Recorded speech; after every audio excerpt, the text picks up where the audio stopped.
បងប្អូនខមមិនម្នាក់មួយshareម្នាក់ពីរមើលថាតា admin ដូរមកជិះឡាននេះសមហ៎បងប្អូនប្រភេទឡាន SUV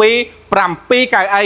ដែលមិនស័ក្តិសមជាមួយនឹងតម្លៃតតែសោះតែម្ដងបងប្អូនដោយសារតែរូបរាងស្អាត brand របស់សហរដ្ឋអាមេរិកផលិតនៅកម្ពុជាដោយប្រជាជនកម្ពុជាប៉ុន្តែតម្លៃវិញនេះគឺជា Ford Everest Sport ស៊េរីឆ្នាំ2026ដែលទៅតែមាននៅក្នុង stock ទេបងប្អូនអាចមកទិញឥឡូវនេះបានឥឡូវនេះតែម្ដងដោយសារតែឡាននេះខ្ញុំចង់ណែនាំបងប្អូនបន្តិចដោយសារតែជាប្រភេទឡាន SUV 7កៅអីដែលមិនស័ក្តិសមជាមួយនឹងតម្លៃតតែសោះតែម្ដងបងប្អូនដោយសារតែរូបរាងស្អាត brand របស់សហរដ្ឋអាមេរិកផលិតនៅកម្ពុជាដោយប្រជាជនកម្ពុជាប៉ុន្តែតម្លៃវិញតែ50000ជាងទេហើយរូបរាងវិញនិយាយពីថាកប់យកតែមែនតែនឥឡូវយើងមកមើលទាំងអស់គ្នាថាតើរថយន្តនេះមានអ្វីពិសេសខ្លះបានជាខ្ញុំអួតយ៉ាងនេះបងប្អូនឥឡូវយើងមកមើលផ្នែកខាងមុខខ្ញុំស្រឡាញ់ជាងគេគឺការ design ខ្មៅនឹងតែម្ដងបងប្អូនណាប៉ាណាខ្មៅក្រឹបតែម្ដងវាស៊ីជាមួយនឹងឆ្នោតបាទកាត់ទៅតឹងប៉ាណាពណ៌ខ្មៅនេះទៀតហើយនេះ daytime running light បែបអក្សរ C ក៏ដូចជាភ្លើងប្រភេទ LED ក៏ដូចជាភ្លើងសញ្ញោហើយខាងមុខនេះក៏មាន sensor 4គ្រាប់បូករួមជាមួយនឹងផ្នែកខាងក្រោមនេះពណ៌ខ្មៅទៀតវាធ្វើឲ្យរថយន្តនេះកាន់តែលយកាន់តែកាចហ្មងបងប្អូនហើយមើលនេះ logo របស់ Ford គឺធំប៉ុណ្ណាតែម្ដងឥឡូវយើងមកមើលផ្នែកជំហៀងបងប្អូនផ្នែកជំហៀងគឺលយខ្លាំងមែនទែនជាពិសេសទៅលើយ៉ាន់បងប្អូនយ៉ាន់គឺ design ខ្មៅក្រឹបតែម្ដងចឹងបងប្អូនដែលចូលចិត្ត sport គឺត្រូវហើយយ៉ាន់គឺជាប្រភេទ alloy wheel ទំហំរហូតទៅដល់20អ៊ីងឯណោះ design ស្អាតខ្លាំងមែនទែនបងប្អូនអើយជិះតាមផ្លូវមិនដឹងថាកប់ប៉ុណ្ណាទេកន្លែងនេះក៏មាន highlight ជាមួយនឹងពណ៌ខ្មៅហើយបាទត្រឡប់កញ្ចក់នេះក៏ពណ៌ខ្មៅក្តោបអូតូហើយមានគេហៅថាមុខងារសញ្ញោនៅនឹងទៀតអញ្ចឹងវាធ្វើឲ្យអ្នកបាទផ្នែកជំហៀងមើលឃើញសញ្ញោរបស់យើងចង់បត់ឆ្វេងបត់ស្ដាំតែម្ដងហើយនេះបងប្អូនដៃទ្វារពណ៌ខ្មៅក៏ដូចជាកាងលើដំបូលពណ៌ខ្មៅធ្វើឲ្យរថយន្តនេះមើលទៅកាន់តែ sport អ្វីដែលកាន់តែពិសេសគឺនេះឆ្នាន់ជាន់ផ្នែកជំហៀងមកស្រាប់តែម្ដងពណ៌ខ្មៅទៀតអញ្ចឹងវាស៊ីគ្នាតែម្ដងឥឡូវយើងក៏លេខមកមើលផ្នែកខាងក្រោយគឺជាចំណុចពិសេសរបស់រថយន្តនេះដែលខ្ញុំស្រឡាញ់ខ្លាំងជាងគេទៅលើនេះបងប្អូនបាទគឺ stop បែបឆ្នោតបែបហ្នឹងពេលដែលយើងជិះពេលយប់ស្អាតវាស៊ីជាមួយនឹងអក្សរ Everest នៅទីនេះទៀតហើយរថយន្តនេះគឺជា option sport ស៊េរីឆ្នាំ2026ដែលបងប្អូនឃើញនៅនេះគេដាក់ថា sport ហើយមាន option មួយទៀតគឺជាប្រភេទ titanium ប៉ុន្តែថ្ងៃនេះខ្ញុំផ្ដោតសំខាន់តែនៅលើបាទ Everest Sport នេះទេហើយចំពោះផ្នែកខាងក្រោយនេះណែបងប្អូនអូតូបងប្អូនដូចខ្ញុំបញ្ជាក់មុននឹងអញ្ចឹងគឺជាប្រភេទ SUV 7កៅអីដែលមិនសមជាមួយនឹងតម្លៃតតែសោះតែម្ដងបងប្អូន brand របស់សហរដ្ឋអាមេរិកផលិតនៅកម្ពុជាប៉ុន្តែតម្លៃ50000ជាងខ្ញុំគិតថាគឺជារថយន្តមួយដែលបងប្អូនគួរតែពិចារណាហើយខាងក្រោយនេះក៏មាន sensor 4គ្រាប់ដូចជាមួយនឹងផ្នែកខាងមុខដែរអញ្ចឹងសរុបទៅ8គ្រាប់ខាងក្រោមនេះក៏មានពណ៌ខ្មៅធ្វើឲ្យរថយន្តមើលទៅកាន់តែ sport មានកាមេរ៉ាផ្នែកខាងក្រោយក៏ដូចជា logo របស់ Ford ហើយខាងលើនេះក៏មានការ spoiler លៀនចេញមកធ្វើឲ្យរថយន្តនេះកាន់តែស្អាតឥឡូវផ្នែកខាងក្រៅខ្ញុំមានតែប៉ុណ្ណឹងជូនបងប្អូនឥឡូវយើងចូលទៅមើលផ្នែកខាងក្នុងទាំងអស់គ្នាបងប្អូនអូខេបងប្អូនឥឡូវយើងមកមើលផ្នែកខាងក្នុងចូលមកមានអារម្មណ៍ថាគឺ sport ខ្លាំងមែនតែម្ដងបងប្អូនដោយសារតែរថយន្តនេះ design ជាមួយនឹងពូកពណ៌ខ្មៅធ្វើឲ្យយើងមានអារម្មណ៍ថាបែប sport ខ្លាំងមែនតែនហើយក៏ងាយស្រួលក្នុងការអង្គុយដែរបងប្អូនណាការ design ពូករបស់គេអូ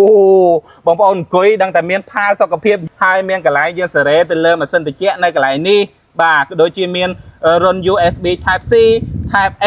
ដែលយើងអាចបញ្ចូលទូរស័ព្ទបានយ៉ាងស្រួលតែម្ដងហើយម្ល៉ុកម៉ាស៊ីនត្រជាក់គេវិញណាគឺនៅលើដំបូលណែបងប្អូនមានទាំងផ្នែកកន្លែងកណ្ដាលខាងក្រោយក៏ដូចជាខាងមុខអញ្ចឹងមានរហូតដល់3តំបន់ឯណោះឥឡូវខ្ញុំនាំបងប្អូនមកមើលជញ្ជាំងទ្វារបន្តិចបងប្អូនជាមួយនឹងការបង្កប់ជាមួយនឹងដៃទ្វារចូលទៅក្នុង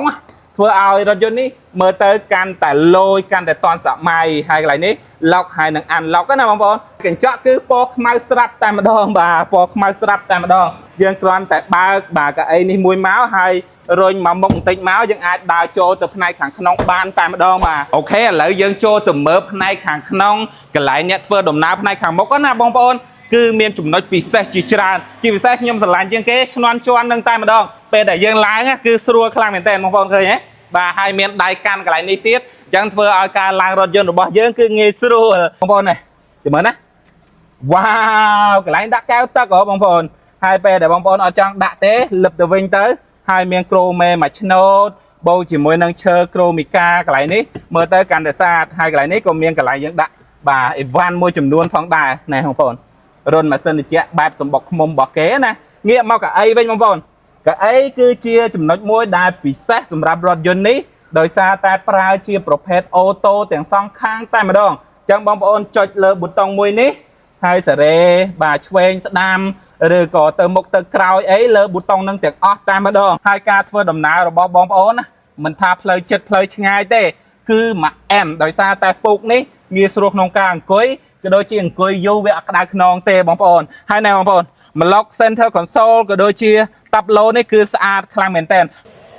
បាទបងប្អូនឥឡូវយើងចូលមកមើលផ្នែកអ្នកបើកបរវិញផ្នែកអ្នកបើកបរក៏មានចំណុចពិសេសជាច្រើនដែលបងប្អូនគួរតែដឹងដែរជាពិសេសគឺទៅលើដៃចង្កូតបងប្អូនចង្កូតនេះគឺជាចង្កូតគេហៅថា e-pass ប្រើលក្ខណៈថាអេឡិចត្រូនិកណាបងប្អូនអញ្ចឹងធូរក្នុងការបើកបរជាពិសេសមានប៊ូតុងជាច្រើនទៅលើ cruise control ក៏ដូចជាពជាមុខងារផ្សេងនៅលើនេះហើយ design ពណ៌ខ្មៅទៀតធ្វើឲ្យរថយន្តកាន់តែ sport ចូលមកដល់អេក្រង់ផ្នែកអ្នកបើកបរវិញក៏មានទំហំធំដែរបងប្អូនជាពិសេសការ design របស់គេអក្សរធំមើលច្បាស់ល្អខ្លាំងមែនទែនអញ្ចឹងចាស់បើកអីមកអែនតែម្ដងដោយសារតែគេគិតគូរទៅលើអ្នកបើកបរដោយសារតែមានអក្សរធំឃើញទេបងប្អូនអក្សរធំក៏ដូចជាភ្លឺច្បាស់ល្អខ្លាំងអូខេបងប្អូនចូលមកដល់ screen វិញគឺជាចំណុចផ្អែមរបស់រថយន្តនេះដែរផ្អែមទៀតដោយសារតែរថយន្តនេះមានចំណុចផ្អែមច្រើនពេកបងប្អូនគឺអេក្រង់បញ្ឈរចំកណ្ដាលទំហំ10អ៊ីងដែលយើងអាចភ្ជាប់ជាមួយនឹង Apple CarPlay និង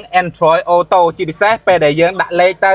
គឺមានកាមេរ៉ាបងប្អូនអញ្ចឹងយើងមើលក្រោយបានមួយអែមបូករួមជាមួយនឹង parking sensor ទៀតអញ្ចឹងការចូលចតរបស់បងប្អូនមិនមែនជាបញ្ហាទេលើសពីនឹងទៅទៀតយើងអាចបញ្ជាទៅលើម្លុកម៉ាស៊ីនត្រជាក់នៅកន្លែងនេះបានឬក៏បងប្អូនអាចមួលនៅក្រោមនេះក៏បានដែរបាទមួលក៏បានចុចបញ្ជាក៏បានដែរអញ្ចឹងអេក្រង់នេះមិនត្រឹមតែផ្ដល់ជូននៅការកំសាន្តរបស់បងប្អូនពេលធ្វើដំណើរទេថែមទាំងមានប្រព័ន្ធសុវត្ថិភាពជាច្រើននៅក្នុងនេះទៀតឃើញទេបងប្អូនគឺមានច្រើនខ្លាំងមែនទែនដែលខ្ញុំអត់អាចបរិយាយក្នុងវីដេអូនេះអស់ទេ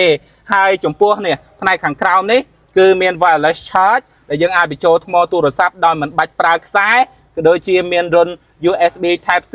ក៏ដូចជា Type A ផងដែរបងប្អូនងាកមកកន្លែងចង្កឹះលេខវិញគឺងាយស្រួលក្នុងការចាប់កាន់ក៏ដូចជាដាក់លេ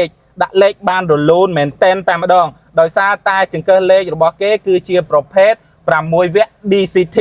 អញ្ចឹងការចូលលេខគឺល្អឥតខ្ចោះតែម្ដងបងប្អូនហើយមានលេខដៃផងដែរពេលដែលបងប្អូនរុញមកអស់មកមានអក្សរ M ហើយបងប្អូនអាចចុចនៅលើនេះបានលើសពីនឹងទៅទៀតយើងក៏មានហ្វ្រាំងដៃអេឡិចត្រូនិកក៏ដូចជាប្រព័ន្ធផ្សេងហើយកន្លែងនេះវិញយើងអាចដាក់ទឹកឬក៏ដាក់អីវ៉ាន់ផ្សេងអញ្ចឹងណាបងប្អូនឬក៏សម្រាប់ដៃបានហើយកៅអីផ្នែកអ្នកបើកបរហ្នឹងក៏ដូចគ្នាបងប្អូនដូចខ្ញុំបញ្ជាក់មុនហ្នឹងអញ្ចឹងគឺជាប្រភេទកៅអីអូតូដែល design បែប sport ងាយស្រួលក្នុងការអង្គុយអញ្ចឹងចំពោះរថយន្តនេះមិនត្រឹមតែ SUV 7កៅអីមិនត្រឹមតែជា brand របស់សហរដ្ឋអាមេរិកផលិតនៅកម្ពុជាដោយប្រជាជនកម្ពុជាទេថែមទាំងមានតម្លៃពិសេសសម្រាប់ប្រជាជនកម្ពុជាទៀតដែលមានតម្លៃត្រឹមតែ$59,900តែប៉ុណ្ណោះអែមខ្លាំងមែនទែនបងប្អូនតម្លៃនេះឥឡូវយើងទៅមើលម្លុកម៉ាស៊ីនទាំងអស់គ្នាចង់ដឹងថាតើវាមានកម្លាំងសេះប៉ុណ្ណាក៏ដូចជាប្រើម៉ាស៊ីនអីគេ